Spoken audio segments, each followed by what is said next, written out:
First, live, local. This is Fox 12 Now. Hello, everyone. This is Fox 12 Now. I'm Greg Nibbler. Thank you for joining us wherever you are. We appreciate it. We are live streaming here from the Fox 12 Oregon newsroom on our YouTube channel at kptv.com and, of course, on the Fox 12 Oregon apps. All great ways to watch this show and our previous segments that we have as well.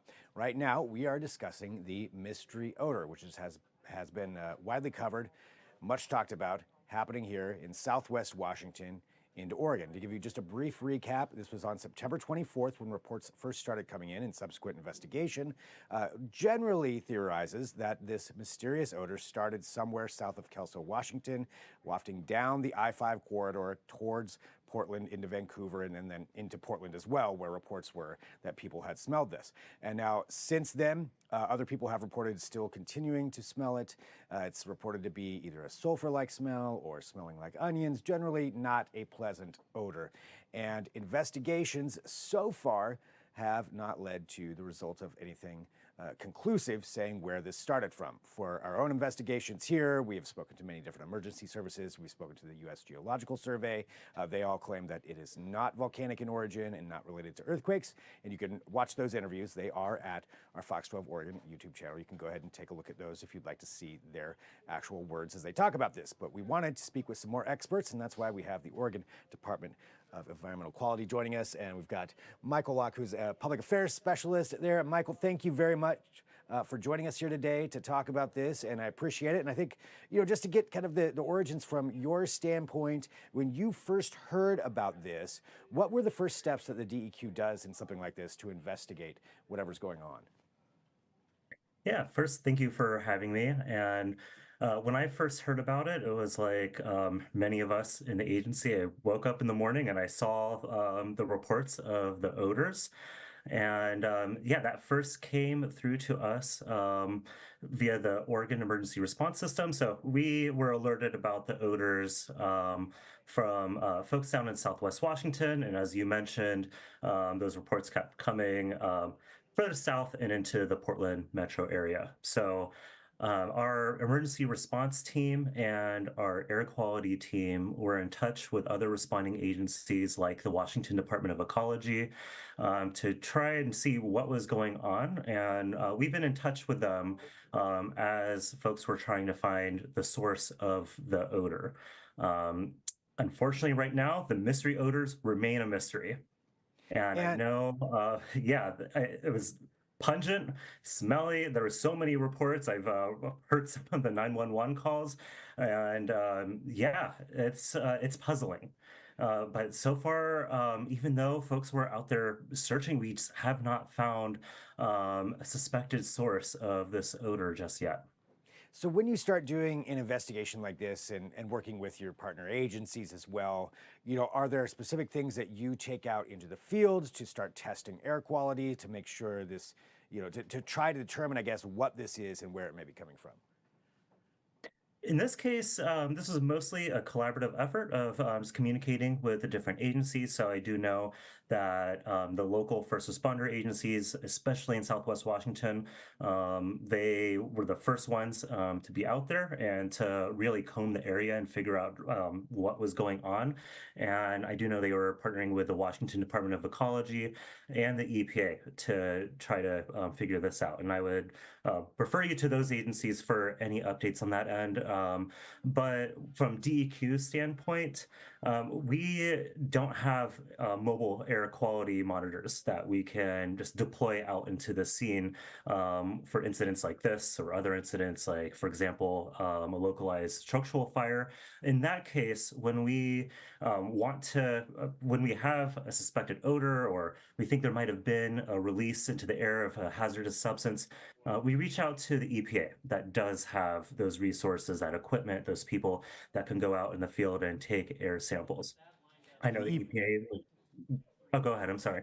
Oh, no, I was going to say, so just to clarify, so the EPA would be the ones who go out there with the actual sensors, with actual equipment to detect what is going on in the air. Yes, at least from the Oregon standpoint. The Oregon DEQ, we don't have those mobile air monitors, so we do reach out to EPA for that assistance, and I believe the Washington Department of Ecology did so as well for trying to figure out what was in the air and where that came from. But I would also refer you to the Department of Ecology to talk more about what they were doing. That's fair. Yeah, and we'll see if we can get them on as well, just to talk about that, just from their standpoint of what goes on. For the DEQ's standpoint, in this kind of instance, like say you did get some reports back of this odor, and there were some readings. What would your I guess your response be to this if say this odor was identified as something industrial, something chemical, something along those lines?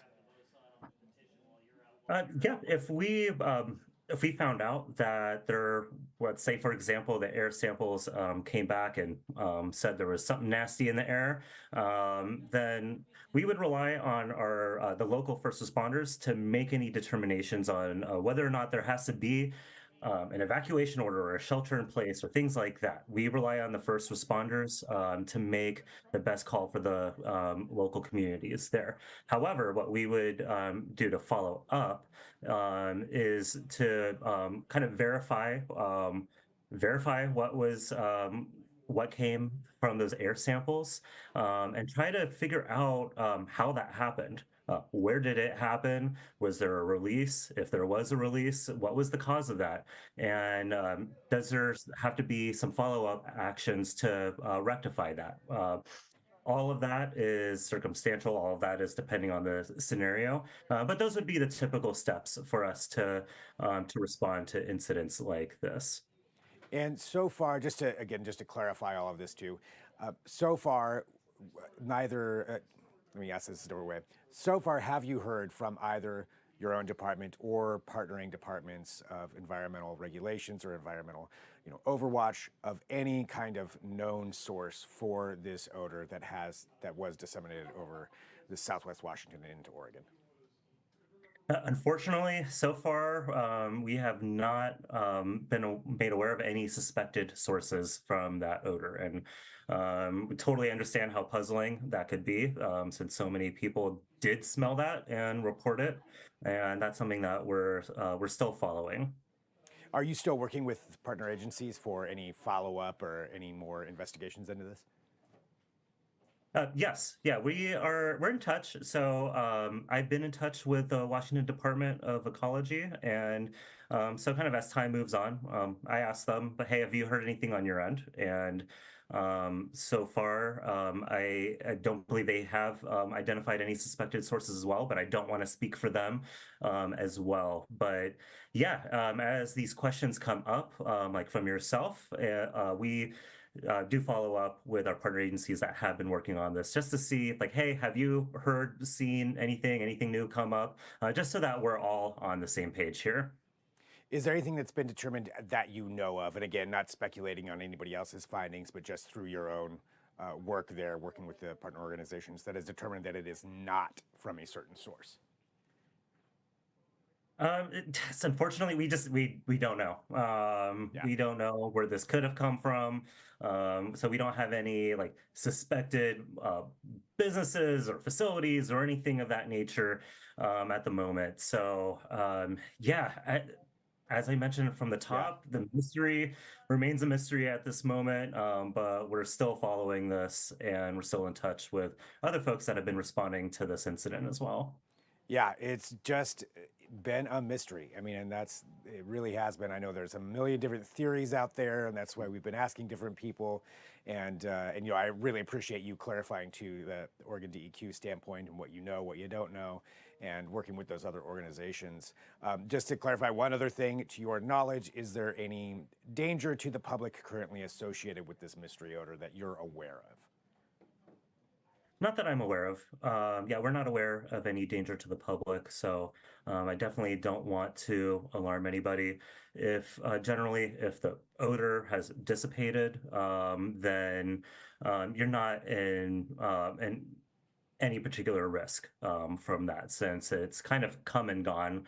So for folks that really smell that and were concerned, and if you're not smelling that, I don't want people to think that even though that the odor is gone, that there's still something lingering in the air. If the odor is gone, then it's gone. Yeah. So at this point, yeah, we don't have any suspected public health concerns about this. And I would definitely refer you to the Oregon Health Authority for any questions about that. They definitely have some toxicologists available that could speak to just kind of how that works with pollutants in the air and exposure, and what you should be worried about depending on that. But generally, if it's not there, if you're not smelling it, you don't have much to be worried about at the moment. We don't have any reason to suspect that anything is lingering at the moment. And for anybody out there who does maybe smell this or smell something weird happening in the air, um, obviously eventually this would get to DEQ as well, but what would you recommend for them to do as far as what agency to call if they're smelling something that they feel could be out of the ordinary? Yeah, if there's strong odors like this, especially for folks that have smelled this before when this happened a couple of weeks ago, and if it comes back, we want to hear about it. So we encourage people to reach out to us, and you can reach out to DEQ. But I also would want to stress the importance that folks should reach out to their first responding agencies, especially if you're concerned about your health and safety. Reach out to either 911 or the non-emergency line, so that you can try to get some first responders out there that could respond to this sooner than later. So if there's any concerns about your health with what you smell, it's better safe than sorry to reach out to those first responders.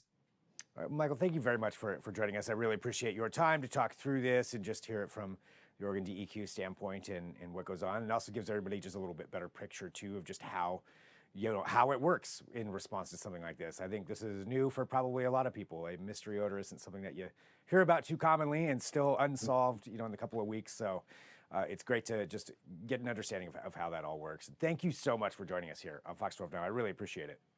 Yeah, you're welcome. Thanks for having me. And for everybody watching, again, we are live here from the Fox 12 Oregon newsroom, so we can do coverage like this and do a little bit of a longer interview than sometimes we might be able to otherwise, and that's because we're live streaming on the Fox 12 Oregon YouTube channel, KPTV.com, and of course the Fox 12 Oregon app. So thanks for joining us. You can drop your comments there on YouTube if you'd like so. If you have a recommendation for an interview or a follow-up, feel free to send me an email, fox12now at kptv.com. That's fox12now at kptv.com. We'll see what we can do to get somebody on or get an official on and dig in a little deeper to whatever it is that you are concerned with. Can't guarantee it'll happen every time, but we might be able to